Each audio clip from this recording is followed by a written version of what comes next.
No matter how you see it, it is hard to argue that when it comes to Lok Sabha elections, no state gets as bad a deal as Nagaland.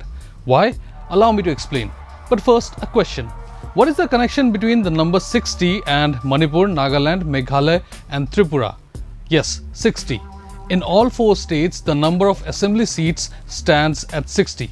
Why 60? Because, well, the similar population numbers of all the four states.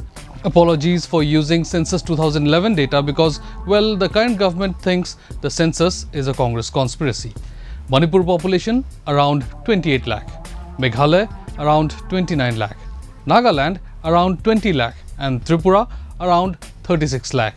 Now, we are not trying to pit one state, community or tribe against another. What we simply wish to understand and then explain is why Nagaland, despite being such a huge state with so many diverse communities, gets just one Lok Sabha seat while all other states get two, and how having just one MP speak for an entire state means some communities never get the attention they deserve.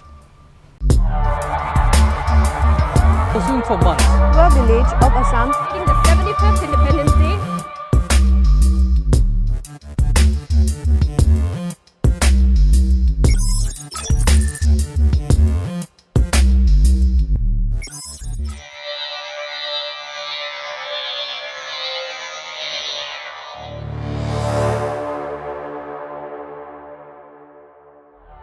When Nagaland voted on April 19, one of the most beautiful images that emerged that day was not of people voting, rather it was of polling agents discovering their inner child laughing merrily as they played on swings meant for children. Why? Because, well, there was no one voting. The images from eastern Nagaland painted a rather accurate picture of the delusionment in that region. Now, it may be called Frontier Nagaland, but there is also a case of calling it Forgotten Nagaland.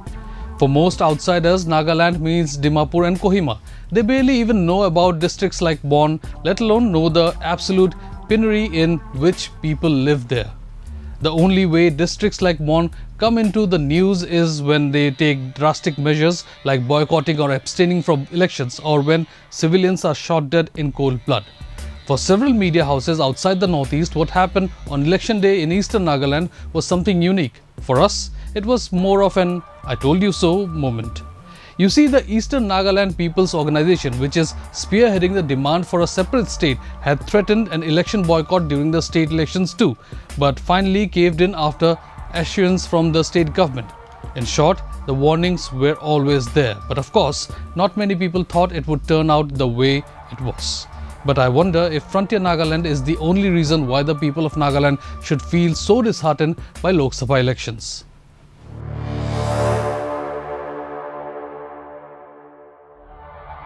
On April 19, while Eastern Nagaland boycotted elections, S. Supongmeren Jamir, Chumbem Mari and Haing Tungtongo were watching as their fate was sealed. Mari from the NDPP looks like a frontrunner, while Jamir, representing Congress, is likely to give Mari a strong fight.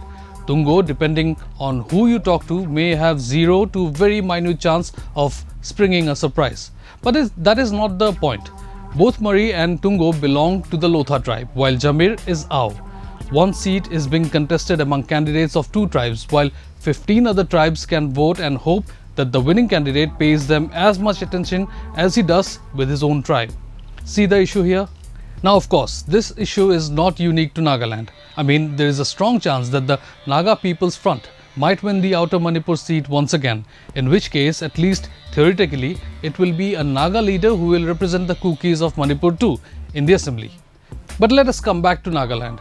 If we have learnt one thing from state elections, it is that even having MLAs from your region does not necessarily translate into addressing your concerns. People forget that S. Pangong Konyak is the Rajya Sabha MP from Nagaland. Now, many people celebrated when she was nominated by the BJP. But what has that done for the residents of Eastern Nagaland? And the issue here is not just Eastern Nagaland. 17 tribes have to somehow pick one leader and hope that the picked candidate addresses their issues. Understand why Nagaland residents feel hard done by?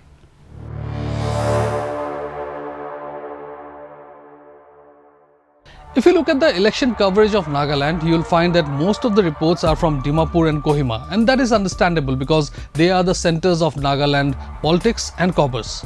But a member of parliament is not just meant to represent the power corridors. They are supposed to represent those who would otherwise never be able to speak in the top echelons of power corridor of India. I know some of you might be saying, hey, Mizoram also gets one MP. And yes, you are right. But the electorate of Mizoram and for that matter Sikkim is half that of Nagaland too.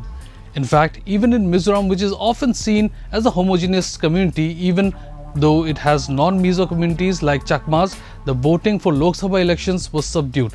The state witnessed the lowest voting among the northeast states. Why? Because locals felt little connection with the MP candidates. Nagaland is much more diverse than Mizoram, and it is no secret that major part of Nagaland, especially eastern Nagaland, have received no love or support from those in power in Kohima and Dimapur.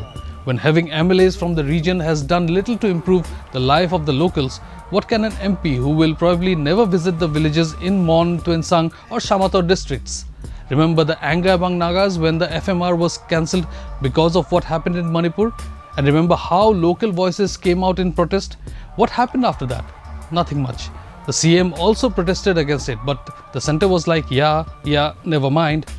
Having just one more MP can go a long way in at least making it sound like the centre cares for more communities of Nagaland. However, it seems that even after 2026 delimitation, when the overall Lok Sabha seats could rise to over 840 from the current 540, Nagaland, Tripura, Manipur, Meghalaya and Mizoram will not benefit. And in a region where we need local voices to be heard at the highest levels more than ever, it is indeed unfortunate that many communities will continue to be ignored.